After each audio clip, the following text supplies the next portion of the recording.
Okay, good morning sa mga ka-service ko, no? So, this time check tayo mga ka-service, 11:17 ng umaga, no? Ang araw ngayon ay July 30. So, ang gagawin natin, request ni Sir na magkaroon tayo ng content tungkol sa Lala Ride. So, this time, sinuwerte tayo, nakakuha tayo ngayon ng book from sa bahay, 13 to Santa Rosa. So, ito yun, papunta na ako ngayon dun sa pick up point, no? Dito sa may Gregorio. So, 15 minutes lang yung layo, 6.2 kilometers ang layo, 15 minutes yung tatakbuhin natin. So, yun, papunta na tayo ngayon. Kaya mga service, let's go!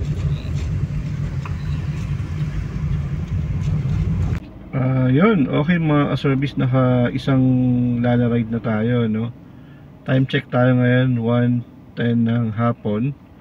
So, ang nakuha nating ride kanina ay 13 to Santa Rosa, no? 11:23 ng umaga. Tapos, ngayon karating lang natin ngayon dito sa Santa Rosa, St. Joseph. Ang nakuha ko, earning ko is 712.46 pesos. So dito naman sa Santa Rosa, check natin kung meron na Lala Ride naman ulit. Nakapasok, papunta ako sa sa Manila. Pero sana Manila para mapuntahan ko yung kusina ng Lala Move. So update ko kayo mamaya mga service. Okay mga service, time check tayo, no? 1:18 ngayon, no? So, kayo na ako dito, 1:10 dumating sa Santa Rosa, dito sa may St. Joseph. Pag 1:30 wala pang ride, gapang na tayo, papunta na ng Binyan. Baka ako kaya sa SM Santa Rosa, doon tayo pupunta. Para sure na merong kukuha tayong book, SM Santa Rosa. 1:30. So, 1:19 na ngayon. So, yun guys, ano na? Ang oras na ay 1:29 PM na. Tara, dito tayo ng SM Santa Rosa. So yun mga service, dito tayo sa may Binyan, Olivares, no? Bali, ang pumapasok na ride ngayon ay Muntinlupa to GMA, tsaka Parañaque to Makati. So hindi natin makukunin yan kasi nakaliwa na tayo dito sa Carmona, no? Ito, Binyan to Binyan, delivery naman to. So, yun. So, Lala Ride ang natin ngayon, target natin.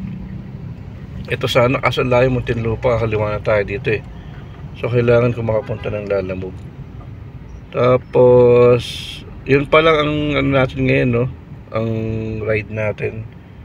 Yung kanina, 13 to Santa Rosa. So, wala pa tayo nakukuha mula kaninang 1:10 na Lala Ride dito sa Santa Rosa o sa Binyan na Laguna, no? So sana sa Cavite mayroon papunta ng Pasay or PITX. Okay guys, na drop po natin yung Manila, no? From pangalawang book ako galing ng Bacoor. Dumiretso kasi ako galing Santa Rosa. Kala ko makakaabot ako ng Lala Move. So nakakuha pa ako ng book ng Bacoor to Manila. So dito ako ngayon sa may Divisoria.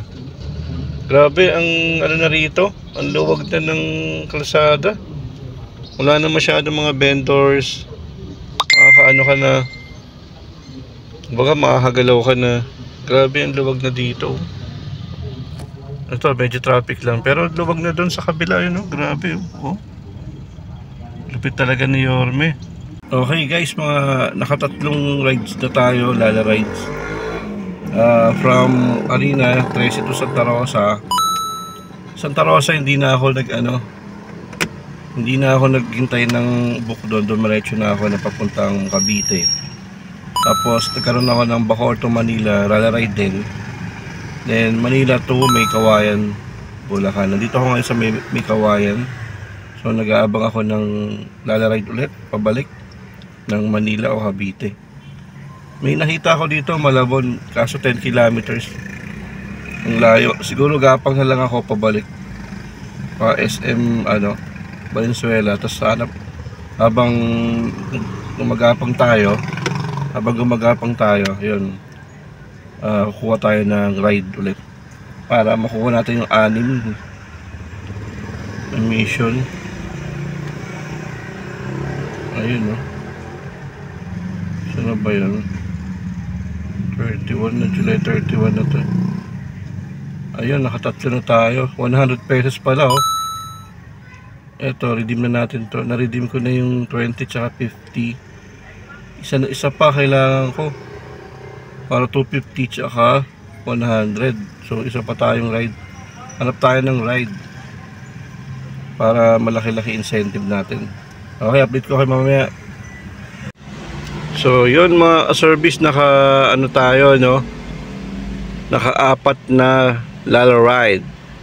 So kanina yung 13 to Santa Rosa 712 46, tsaka sunod yung Bacoor to Manila. Santa Rosa hindi na ako kumuha ng Lala ride, pero meron mga book doon. Lumiretso ko ng Cavite, Bacoor to Manila 698.74. Tapos Manila to May Kawayan 498.82. Tapos yung kanina yung Valenzuela to Parañaque 788.90. So yun. So nagkaroon tayo ng mga komisyon. Nakakuha tayo ng komisyon kanina ng 100 pesos.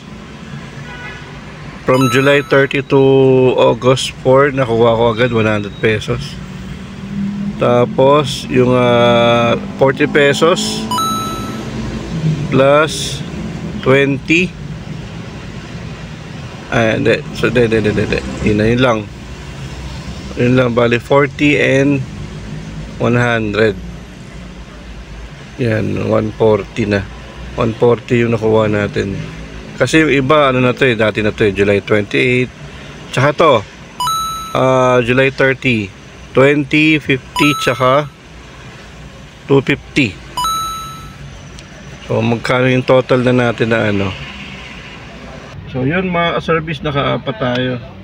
So, ang masasabi ko sa Lala ride, kung malakas ba siya o hindi, kasi kanina umalis ako sa amin ng 11. So 12 hours ako nasa labas, pero may mga pahinga rin ako Masasabi, tsaka yung iba nilalaktawan ko masasabi ko na ang Lala ride ngayon ay lumalakas pa lang, sa 10 pasahero o 10 tao, sa tingin ko mga 3 hanggang 4 yung nagbo-book, depende sa area. Kung Metro Manila, yan, mga 4 na pasahero ay gumagamit ng Lala ride. Ngayon kung sa Laguna, medyo pa lang, mga 2 lang siguro. Sa 10 tao, 2 pa lang ang gumagamit. Tapos sa Cavite naman, Lala ride, tingin ko mga 3 tao rin yung gumagamit. Kung compare natin sa 10 tao, 3 tao ang gumagamit sa Lala ride. So yun, palakas pa lang siya ng palakas, pero okay na rin. Kasi ngayon naka-4 ako na book. Kasi kinukuha ko yung mga malaking amount para ma-hit ko yung target ko ko sa isang araw. So yun lang mga ka-service, yun yung content natin ngayon sa Lala ride. Sana nagustuhan nyo, gagawa pa tayo ng mga ganitong content sa susunod na video natin. Okay, yun lang mga service. Thank you and God bless. Lagi kayo sana mag-ingat, at lalo na ngayon ay minsan may bagyo, minsan na baha. Okay mga service, thank you and God bless.